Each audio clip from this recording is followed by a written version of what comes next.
What happened was I did try to avoid the interview for a number of reasons. Number one, I'm against orientation on principle.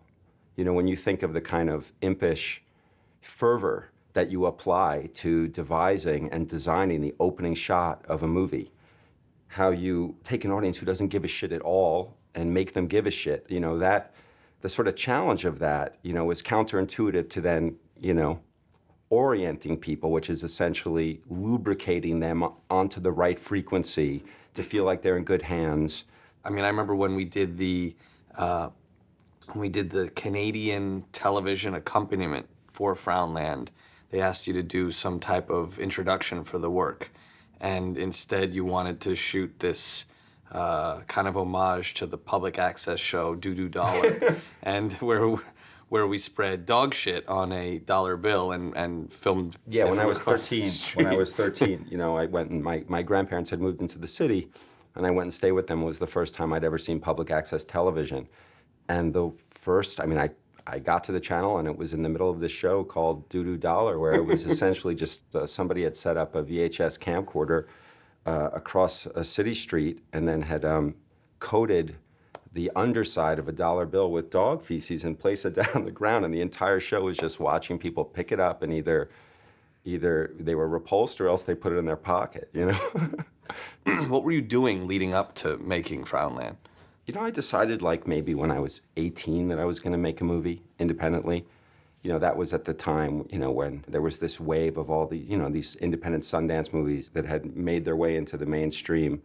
And there was the sort of, you know, El Mariachi propaganda, you know, that if you had $7,000, you can get something made, whatever, you know. So I had sort of landed on that as a goal without thinking it through past that point at all, ever, you know. And I went to film school, and I mean, you know, I was, I mean, both creatively and personally, it was just a failure, you know, for me. And then at the very end of my tenure at film school, I saw the movie Naked, and that's just like in 1 2-hour sitting, it just decimated whatever puerile, dumb aesthetic value system I had built up and accumulated from age 5 to age 20, you know? Mm-hmm.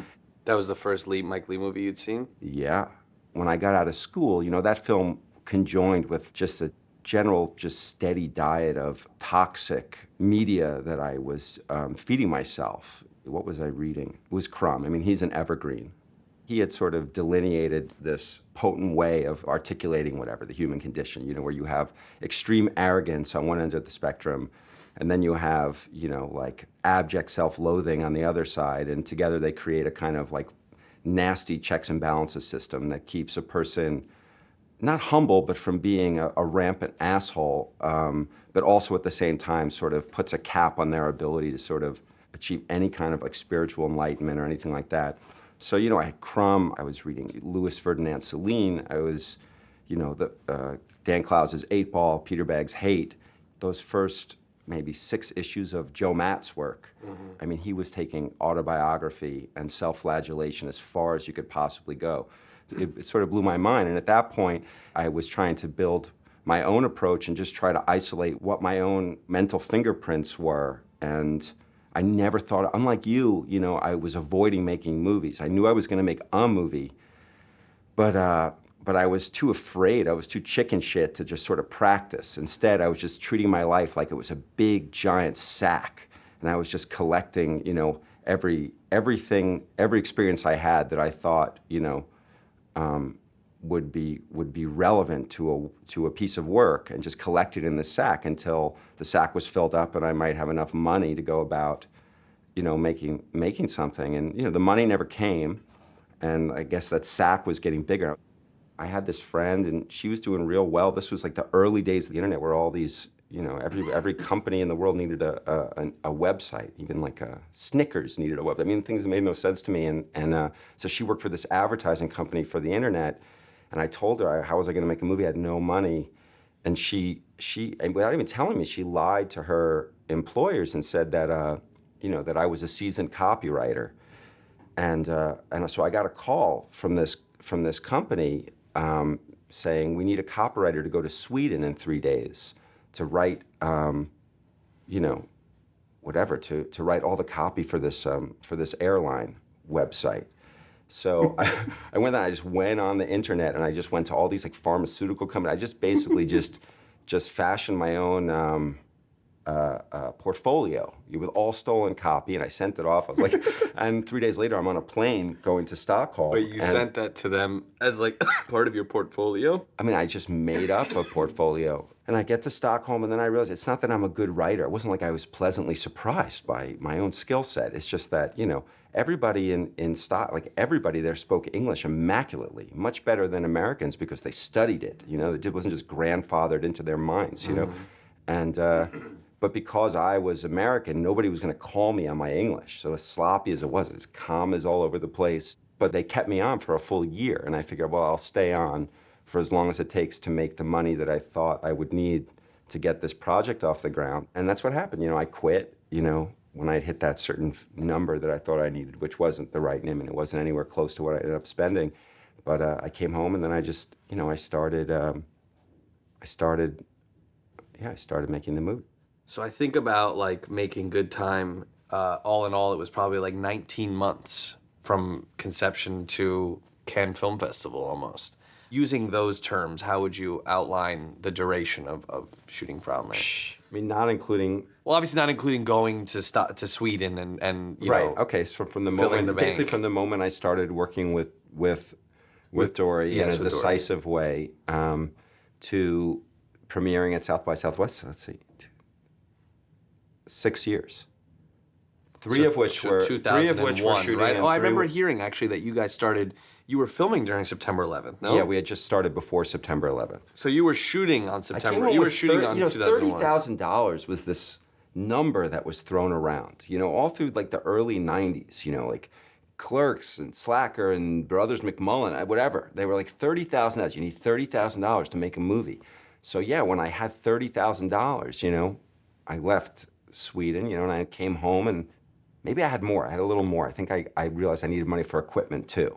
So, you know, I purchased a cheap Super 16 millimeter camera, and I ran out of that money from Sweden really fast. I can't even, I mean, I shot so much footage. You know, the first cut of the movie was like 4.5 hours long, yeah, you know? You know, once the money ran out is when I started to work as a projectionist. And I realized if I worked every day for, let's say, or 6 days a week for maybe 8 weeks, I could shoot a scene. So then the movie slowed down at some point. Yeah, at that point, the production slowed down, but then the rehearsals got very, very deep. You know, all the ideas could steep for 6 to 8 weeks before we would shoot. And yeah, I mean, you can see the quality sort of ramp up, because that's right when we started shooting the stuff between Dory and Paul. Yeah. How did you meet Dory, the lead in Frownland? I had met Dory a little bit He's before like your I cousin, went for right? Sweden. Yeah, I went to a family funeral, and he introduced himself to me. I don't know why that's funny. Well, he's like a cousin of they call it cousins in common, I guess. So I'd never heard of him before. I was just struck by him instantly. I mean, he attacked me. At the funeral? I mean, not in a violent way, but just in a conversational way. You know, it was like if you tried to take like all of the human waste produced by mankind in a single day and try to funnel it through like a hole that was the size of the head of a pin. That's what it was like in terms of his need to sort of share himself with me through his mouth, you know? And the thing about him was, you know, he's one of those people that, you know, has a natural ability to sort of anecdotalize whatever their misgivings are about their own existence, you know? He wasn't working on getting himself out of his own hole. He was just looking on making it, you know, looking on how to shape it and make it entertaining conversationally, you know? And that yeah, I mean, right away I knew he was going to be a much better conduit for whatever, you know, self-consciousness. And so you were immediately inspired by him. Yeah, he's like the most self-conscious person I had ever met. You know, when I thought of him 40 feet high on a screen, he would be a much more effective conduit for capturing those feelings that I had about myself, you know. So when I got back from Sweden, I contacted him. I basically just like Wait, so you met him before you went to Sweden? Yeah, Oh, you know, okay. and we have a real So these active ideas phone rapport. that you had basically accrued in reflection of your own life, you were then grafting onto. Yeah, onto him. Okay, and the Charles character as well. Yeah, you know, like I said, that sort of The merry-go-round in a gamut way. between, you know, self-loathing and arrogance. You know, I just sort of split that up into two characters. No, that's what when I first saw the movie, that's what I responded to most because I really could relate to the Keith character, Dory. Keith Sontag, by the way, greatest name for a character. But in a weird way, it felt like my relation to him needed to be punished in some way, and then that's where Charles came in. And then Charles, it felt like I felt totally vindicated in hating myself when he would pick on the person that I could relate to, that I would then overtly graft onto his character, and then of course he gets what's coming to him. It's such a democratic movie in that regard. Yeah, there's like a parallax view on it because the truth is that, you know, most movies that focus on, you know, whatever, lovable losers, right? You know, they do all sorts of insidious tricks in how they design the character to make it very easy for an audience member to, you know, identify with this person, you know, and feel bad for them, feel sympathy for them. But in reality, you know, while Keith is, you know, he's utterly without guile, you know, his desperation to sort of generally be liked and to acquiesce to others, not an admirable trait. I mean, that's just, when you come across that in life, when you come across such sort of flailing, longing, and desperation, in spite of what most movies would lead you to believe, I don't think it brings out the best in people. You know, I think people bear their fangs, you know, when they're confronted with that. I saw Frownland many times on the big screen. The first time was at Anthology, and I actually remember walking out. I mean, at the movie, I was so titillating to me. There was nothing out there that was even remotely like that, and you know, there was a nastiness to it, but also a childlike wonder to it. I don't know. There was a confluence of all these things that I was really interested in. It's weird, you know. I don't have like a very good relationship with the movie, you know, since I mean, I certainly, you know, I didn't watch it for the 10 years since it was finished, and then, you know, it's kind of like, you know how like a ATM machine will, most ATM machines will just automatically, even if you say you don't want a receipt, will automatically tell you what your bank balance is on screen at the end of the transaction. Yeah. You know, and I find myself just sort of like looking away. I'm anticipating that moment, and I'm just hitting the enter button, you know, so I don't have to see it. And that's sort of been my relationship with the movie for a decade now. And then, oh my God, last year I had this screening, and I decided to project it. No, at Alamo. Yeah, I decided to project it because I was like, okay, well, if I project it, I can confront it, you know? I can look at it. I can choose to look at it as much as I'd like, or if I'm not feeling good, you know, I can only look at it for those 10 seconds at the end of each reel to hit the changeover. I mean, you could have opted to just not been a part of it at all, though. Yeah, but I don't know. I just felt like after this many years, you know, it's sort of like that ATM. Like at some point, you got to know how much money you have in the bank, you know? And it was not a good experience. I was like, oh, God, this thing is just like it's so nasty. I can say that the movie is working you through something to reach a point of sympathy for this character. And now I can say that that's definitely there, that's valid, right? But on that day, I could just say like, wow, no, that's just a trick. Like, I'm just looking to make people feel bad about not being able to access sympathy for him, you know? There was something real hostile about it. I was trying to just like make anyone who defined themselves as a sort of kind person feel like shit, you know? And I just thought that, I was like, why did I do that? You know, and then... You're saying if someone couldn't relate to Dory, or if someone had a sympathy for him, or felt bad about not having a sympathy for him, is that what you're kind of saying? I'm saying that what the movie says is like, oh, like you think you like people, you think your heart breaks for the weak, you think so? Really? You really think so? Like kind of that was like the sort of nasty, sort of hostile, sort of I guess like purpose fueling the making of this movie. But then I realized that I was just in a really bad place on that day, you know, because I saw it once since, at Lincoln Center. Then they showed it, maybe 6 months later. And it's not like the movie screens a lot, And it just so happened, and it's not like I go to these screenings. I'd made that, but it just so happened that it was playing where I worked, So Well, you knew that at some point that would happen. I worked 3 days a week at Lincoln Center, and just the random lottery of programming, it showed up and played on the day that I was there in the booth. So I had I was obligated to show it at this point, That's probably literally never not, happened before. Obligated to run the show, That was part and of in which your case, for paycheck. some reason, then I thought the movie was so funny. I was like, I don't know what chemicals were running through my brain on that day, but I really love Dory. I love Keith so much in this movie, and I felt like, wow, the movie does manage by reeling you in and batting you away and reeling you in and batting you away. It does manage to get to a pretty deep place where you can sort of access where this guy is coming from. For sure. And I felt proud. It was the first time ever, and that includes through the entire production, post-production, throwing this thing out into the world all the way until, this was in 2017. It was the first time I actually felt proud about it, and then it was, only shortly after that I was given the opportunity to remaster it, which I never had any money to do. And there would never be a sort of high definition master of this movie if I had to pay for it myself.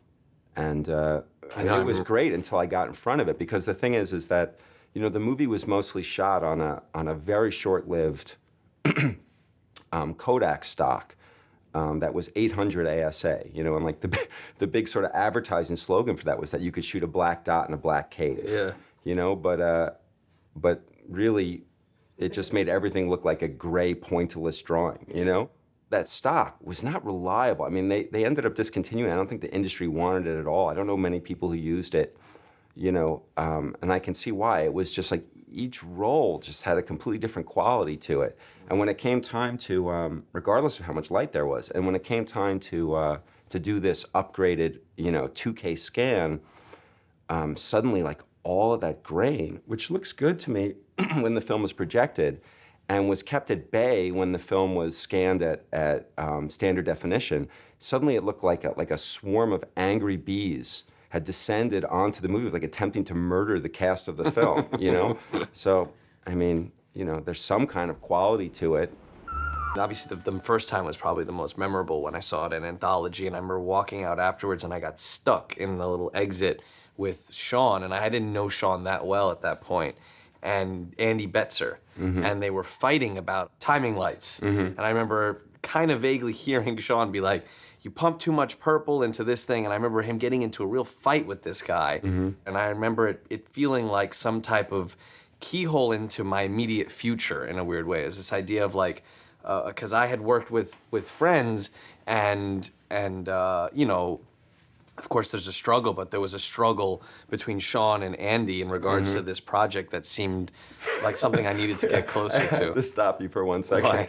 The Andy Betzer, Yeah. which he's like a patron saint of the project, because when I got to the very end of the road when it came time to do color timing, I was using LabLink, which was the cheapest of all the lab options in New York. They made most of their money developing pornography, and once that moved to video, they never really fully recovered financially, and they went to go do the first pass of color timing, and that whole process, it just blows my mind, because you keep paying for each pass, but it's just such a crapshoot. When they showed me this first pass, I couldn't believe it. I mean, the scene that they showed me, Dory looked like the Hulk. I mean, everything. It wasn't just that he does kind of look like no. Wolverine now. His skin color, Oh. it was as if I had been making a real bad science fiction movie that didn't take place on Earth. It was so off that I wouldn't even be able to sit down at a table with the color timer and even begin To know how to rectify it. yeah, so I got so frightened, and I shot so much footage. They had dozens and dozens and dozens, hundreds of boxes of my negative, and I just said to the head of LabLink, I was like, I want to leave with all my negative right now. They're like, come on, they just wanted the money, They were like, come on, we have a good relationship, don't get scared. I was like, no, I need to leave right now. And he just he tried so hard to beat me into submission. You're a fool. You don't know what you're doing. What are you going to go out on the street with 200 boxes of negative? I mean, what are you going to do? It doesn't make any sense. Somebody's going to screw it up. It's going to get ruined. All your work is going to, all this hard work for 6 years is going to go flush right down the toilet. And he just kept campaigning from every possible angle, and I just held my ground. I wouldn't look at him. I just looked at the ground. I was like, please, I just do it. And so they came out with all these boxes. They were so pissed. They didn't even like give me a dolly truck, you know? And I just pushed them all into this elevator, and I went down to the lobby of the building on 45th Street, and now I'm just standing there with these boxes, and I knew Andy Betzer through Sean, who was working at Cineric as a color timer, you know? And I called him up. I might have even been crying, you know? And he just said, fine, bring him to me. I'll do it in my spare time. Just bring him to me. And he did it. He did it for free, and he did it in his spare time. I mean, it was unbelievable. It was unbelievable. And to this day, yeah, Sean can complain, you know, something's too purple. But when I went, and that's the only Frownland I know is his color timing. And when I went to do the color timing here on the remaster, I realized that there were mistakes in his decisions. But I ended up, it was wrong to fix them, because even when I would see what they looked like corrected, they didn't look right to me. They were correct, but not right. So I ended up just really trying to still mirror Betzer's decisions in the color timing to this day, you know? I mean, it was impossible to do, you know? One of the most memorable viewing experiences of Frownland was at Harvard, when Ray Carney programmed Frownland and brought you guys up. And did you stay at our house? Did you stay at our apartment? I stayed at Benny's. Yeah, that's when I was just getting to. That's where I met Benny, essentially. Yeah. And Dory too, no? Oh, right. I mean, I remember him going out of his way to kind of really show that he wasn't Keith, you know, and that was that was like obviously it was allowed to me, and it was heartbreaking in some regards as well. I mean, I really that was probably the last time I saw Dory. That's a long time ago. It's one of the last times I saw him too. I mean, I mean, I understand where he was coming from. You know, I worked him very, very hard on this movie. I mean, we worked very hard. While we were in production, you know, we were like on that frequency, you know, all of that hard work was ennobling. You know, when you're shooting over 3 years, it's one thing to be that character, you know, for a few months.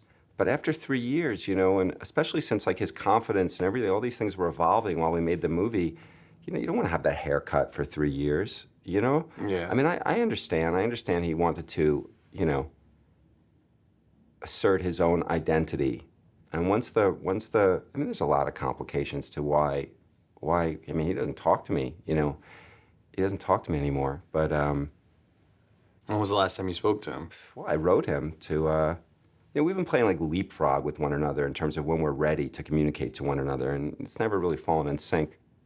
You know, you can talk about working with a non-actor, so he's clearly an actor, but, you know, somebody who had non-professional, whatever, somebody who had never even, you know, nursed or entertained the idea of being an actor, I guess is a better way to phrase it.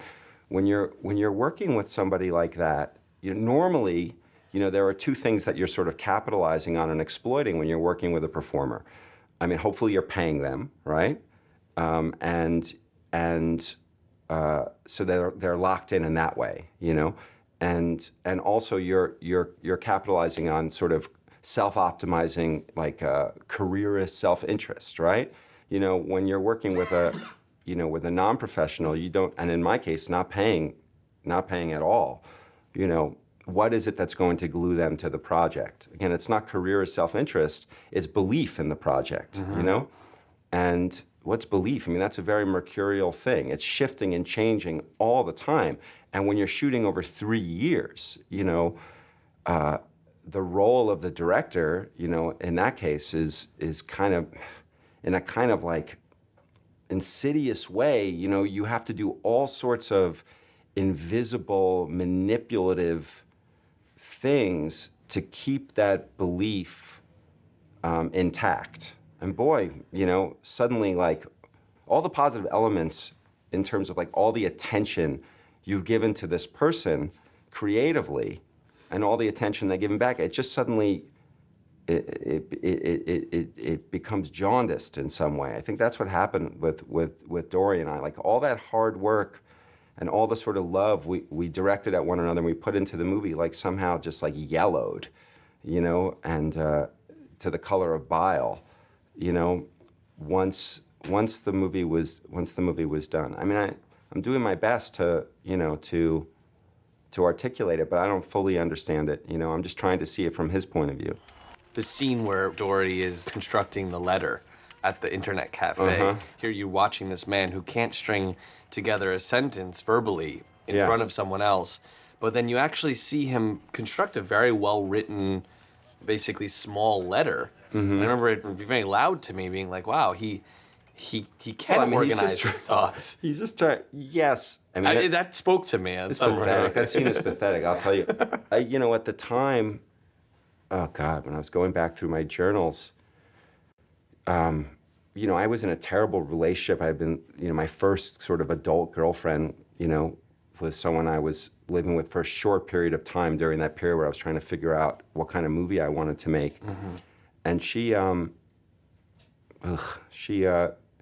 basically came home one night and was like, oh, I think I'm interested in somebody else, but I don't know what to do about it. Sort of like putting the onus on me, you know?